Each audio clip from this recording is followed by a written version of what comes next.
4월 7일 오늘 만나 성경 말씀은 요한복음 16장 20절에서 24절 말씀입니다.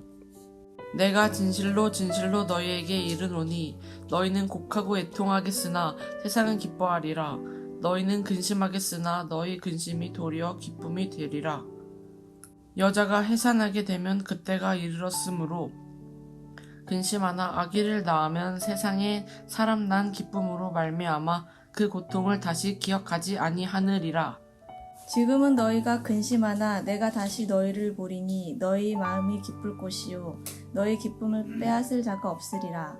그날에는 너희가 아무것도 내게 묻지 아니하리라. 내가 진실로 진실로 너희에게 이르노니 너희가 무엇이든지 아버지께 구하는 것을 내 이름으로 주시리라. 지금까지는 너희가 내 이름으로 아무것도 구하지 아니하였으나 구하라 그리하면 받으리니 너희 기쁨이 충만하리라. 아멘. 오늘 만나로 만나주시는 하나님을 기대합니다.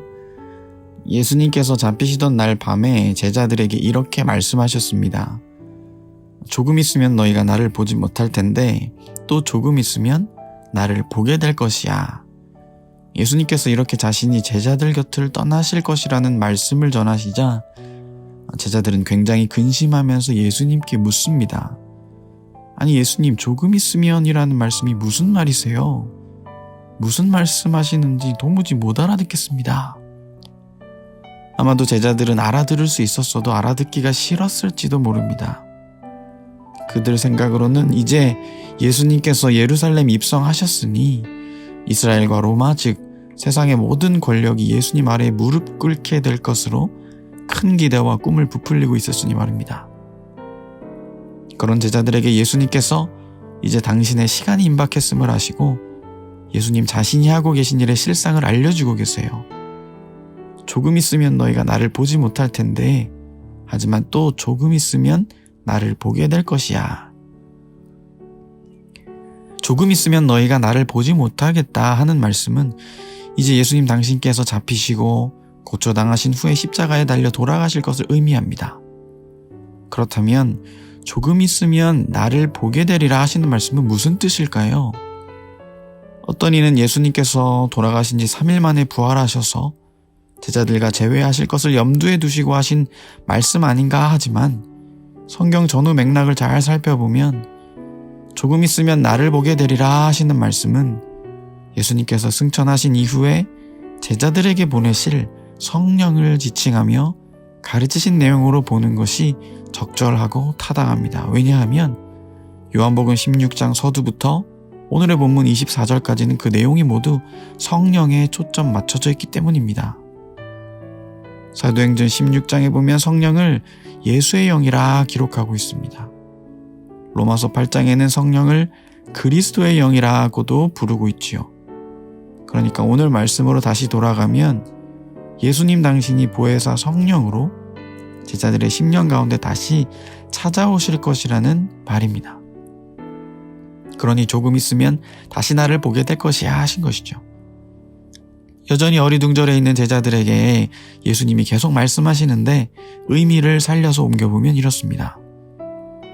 내가 십자가 지는 것으로 너희들이 근심할 수 있겠지만 마치 어미가 출산이 임박하면 그 자체로는 근심하지만 막상 생명의 출산을 마주하고 나면 그 기쁨이 모든 것을 뒤엎듯이 너희들에게도 그 잠깐의 근심을 대신할 나로 인한 생명의 큰 기쁨이 도래할 것이다 말씀하십니다.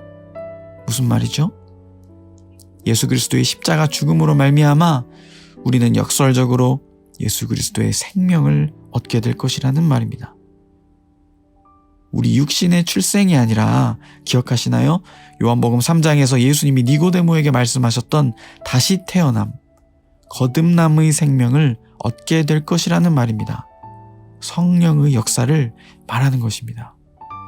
우리는 지금 사순절을 지나고 있습니다. 예수 그리스도의 십자가를 묵상하면서 우리 죄의 너비와 깊이를 마주하는 절기입니다.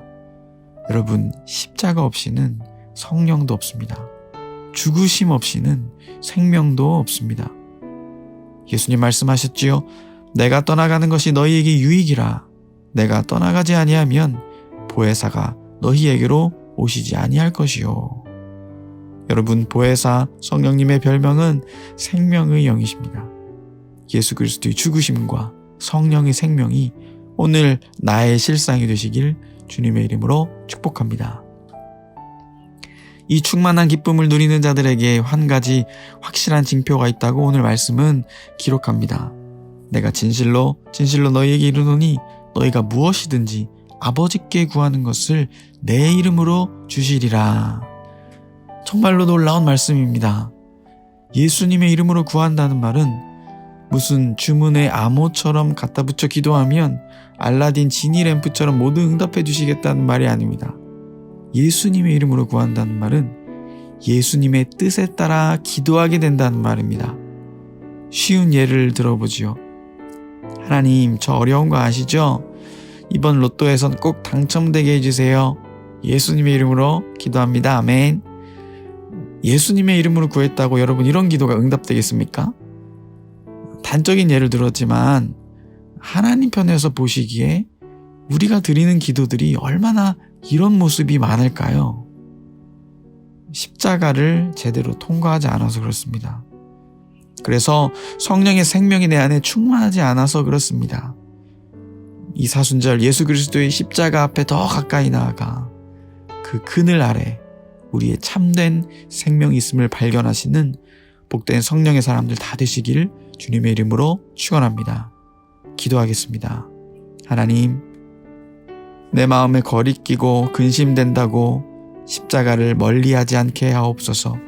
그 그늘 아래에만 참 생명이 있음을 깨달아 생명의 영으로 오신 성령으로 충만함 덧입는 복된 하나님의 사람들 다 되게 하옵소서. 예수님의 이름으로 기도하옵나이다. 아멘. 이제 두 가지 제목으로 기도하겠습니다. 첫째로, 하나님 주시는 기쁨이 충만하길 원합니다. 성령 충만하여 주 뜻대로 기도하는 자 될 수 있도록 주의 십자가 더욱 붙들게 하옵소서.